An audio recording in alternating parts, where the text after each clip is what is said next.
கிறிஸ்துவுக்குள் அன்பான தேவ பிள்ளைகள் உங்கள் ஒவ்வொருவரையும் ஆண்டவராக இயேசு கிறிஸ்துவின் நாமத்தினாலே வாழ்த்தி வரவேற்கிறோம். இன்று காலையில் ஒரு தெய்வீக தொடுதல் மூலம் உங்களை சந்திப்பதில் மிக்க மகிழ்ச்சி அடைகிறோம். வேதத்தில் ஒரு வேத வசனத்தை நாம் வாசிக்க கேட்போம்.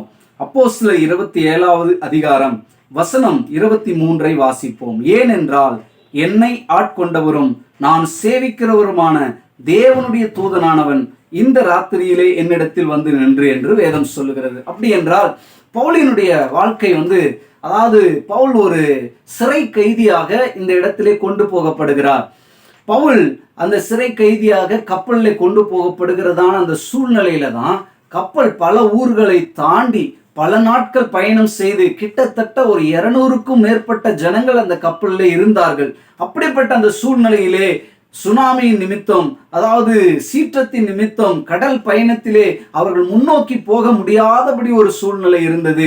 அவர்களுக்கு நம்பிக்கையற்று போனார்கள்.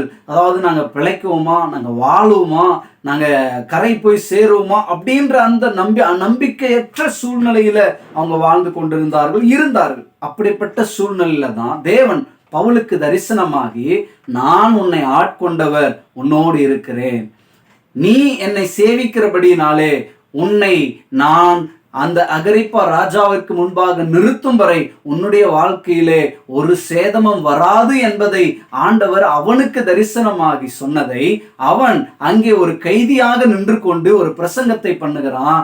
தைரியமா இருங்க, என்னை ஆட்கொண்டவர் இருக்கிறாரு, என்னை அழைத்தவர் இருக்கிறாரு, என்னை அபிஷேகித்தவர் இருக்கிறாரு, நான் ஆராதிக்கிறவர் இருக்கிறாரு அப்படின்ற அந்த தைரிய வார்த்தைகளை அவர்களுக்கு சொல்லி, உங்களுடைய தலையில் இருந்து ஒரு தலைமுடி கூட கீழே விழுவதில்லை என்று சொல்லி ஆண்டவருடைய அந்த தரிசனத்தை அவர்களுக்கு சொல்லி கொடுத்தான். அன்பு தேவ பிள்ளைகளே, இது போன்ற சூழ்நிலைகள் தான் தேவன் தம்முடைய பிள்ளைகளுக்காக வருகிறார், தம்முடைய பிள்ளைகளுக்காக தலையிடுகிறார், தம்முடைய பிள்ளைகளுக்காக பேசுகிறார், தம்முடைய பிள்ளைகளுக்காக தைரியப்படுத்துகிறார், தம்முடைய பிள்ளைகளுக்கு வாக்குத்தத்தம் கொடுக்கிறார். அப்படிப்பட்ட இந்த மாதிரியான சூழ்நிலைகள் வரும்போது நாமும் தைரியம் கொண்டு சந்திப்போம். நம்மை ஆட்கொண்டவர் யார் என்று அறிந்து அவரை பூரணமாக நம்பி நாம் வாழ்க்கையை நடத்துவோம். ஜெபிப்போம். அன்பின் தெய்வமே, இந்த கால வேளையிலே ஆண்டவரே, அப்பா ஸ்தோத்திரம் ஆண்டவரே, எங்களை ஆட்கொண்டவர் நீர் இருக்கும் போது, எங்களை அழைத்தவர் நீர் இருக்கும் போது, எந்த சுனாமிகளும், எந்த சூழ்ச்சிகளும், எந்த ஆபத்துக்களும், எந்த பயங்களும்,